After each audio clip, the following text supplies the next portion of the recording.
Good afternoon. This is my second of three videos about election results.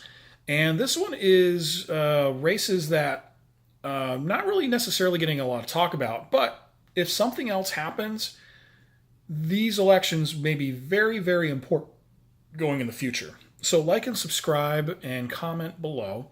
And I'm going to start with some governor races that maybe not necessarily get a lot of talk about, or they are, but not for the reasons that you think.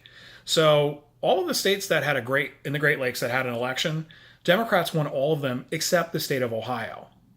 And that's actually very important because you've got two people who, and I will not use the word never Trump, because the never Trumps, basically they all left the Republican Party because they didn't get their way. Just like the Bernie Sanders people left the Democratic Party and they didn't get their way. They're not going to come back to the Republican Party and support a third party or an insurgent candidate within the party. And in Arizona, Jeff Flake is done because he could not deliver the state of Arizona back to the Senate with McSully. Now, it is possible that she could pull it out with the recounts and the counts, but let's face it, it's not likely at this point. But then again, hey, Mariposa is a big county. It includes Phoenix, but hey, the outer areas, it's 60% of the population. It's possible. On the other hand, Ohio, John Kasich delivered Ohio again. DeWine is your Republican governor.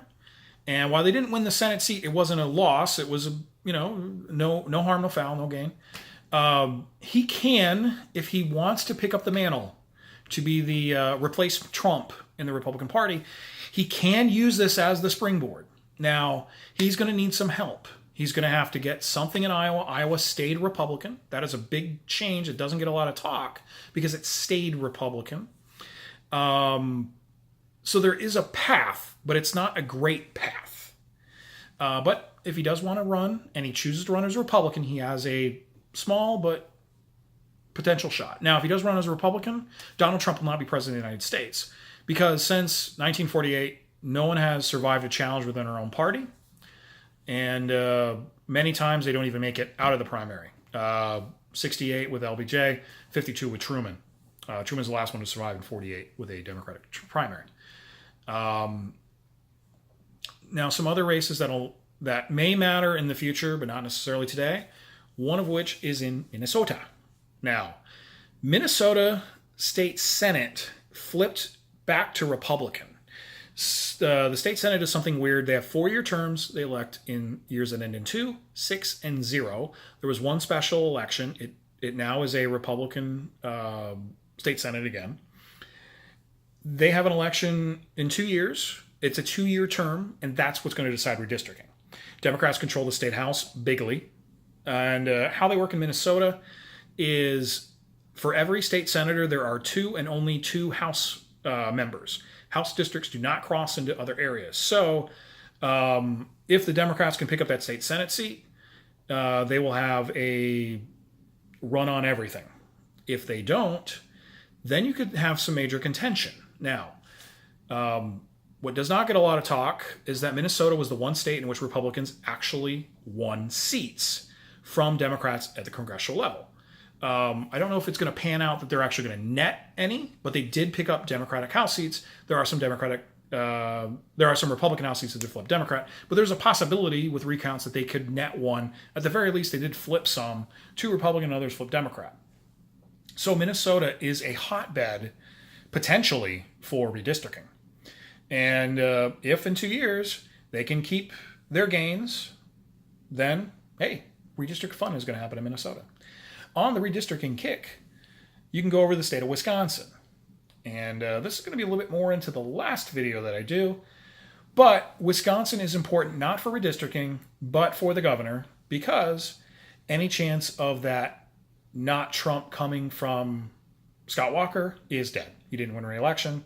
And so it is more about the future of his future is dead than it is necessarily about the future of the state. And I'll get why his re-election or his failure is kind of a lot about nothing in the third video. One more thing that may have, when we're talking about governors, is governors that won re-election who need a little bit more help to control redistricting. So in Maryland, the governor himself does not control redistricting at all. That is a state function. But what doesn't get a lot of report is the day after the election. In Maryland, a gerrymandering suit went through and they deemed that two Republican congressional districts, they have been disenfranchised, and they likely will be redrawn before the next redistricting. Now, this is at the federal level, but you will see a lot of momentum. If this is redistricted correctly, you will see a lot of momentum to try to get one of the houses in Maryland to flip Republican. Probably the state Senate. It would make things a lot easier for them to redistrict 2 years from now.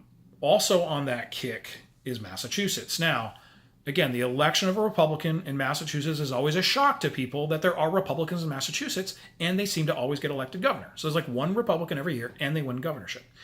Now, right now they have a veto-proof majority, or excuse me, a override-proof majority. So the governor has no say in the Congress, and he never has a say because of Governor Gary. It's pronounced Gary, it's not Jerry. Governor Gary, they're not allowed to gerrymander the state house and state senate. But why this is important, the governor is going to partake in trying to get some of that western Massachusetts to at least make it veto-ish proof or override proof. I mean, their goal is to make it override proof. And if he can pick up some state senators in western Mass, then when it comes to redistricting, because Massachusetts will not gain nor lose a seat, they may have a chance to actually get a Republican in Washington. They have not had that since the 1990s. And that's sort of it for the governors. Now, there is a future governor candidate that is going to come out of the great state of Florida that most people, even in the state of Florida, don't realize, and that is Nikki Fried. Now, Nikki Fried is the agriculture, presumed elected agriculture candidate. Now, we are in the middle of a recount, and they will have a hand recount. That's how close it is. It's less than 5,000 votes. She did not win on election day, but after the counting in Broward, and I will leave it at that for another video, after the counting in Broward and Palm Beach, she has taken the lead. If she does maintain this election, and she does win, the narrative that Florida is a red state that occasionally votes blue is still there, instead of just being a red state. She also becomes a potential candidate in 2022, either to challenge Marco Rubio or to challenge Ron DeSantis, depending on how Ron DeSantis reacts to Nikki Fried. One of her biggest issues, and people don't realize that in the state of Florida, agriculture is more than just agriculture.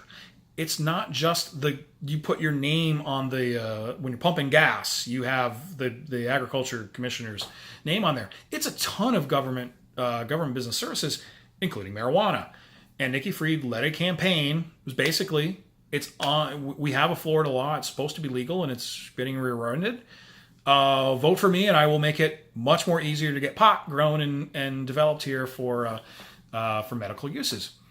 Ron DeSantis now, while he has all of this massive control in Florida, and he will have the control of the Supreme Court, majority in the House, majority in the state Senate, he is going to want to not have a challenger in 2022 who's already a statewide elected official. It's very difficult to beat a statewide elected official.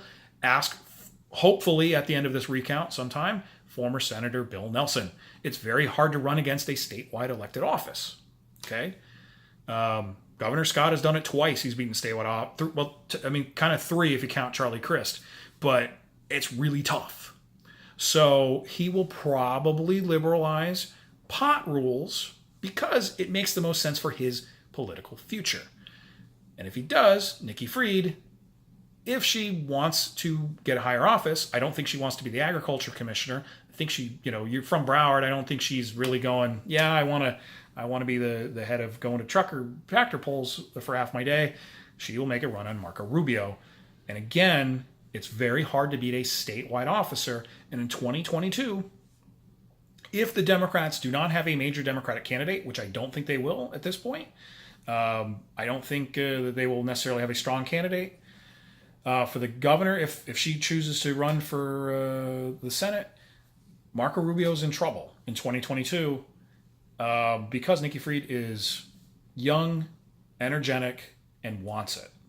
And we'll see if Marco Rubio can survive. That's why he's going so out there for Matt Caldwell, for those who are paying attention with the recounts, because he sees his competitor in 4 years. if she doesn't run for the governor's mansion. So like and subscribe. And in my final video in this series, it ain't shit.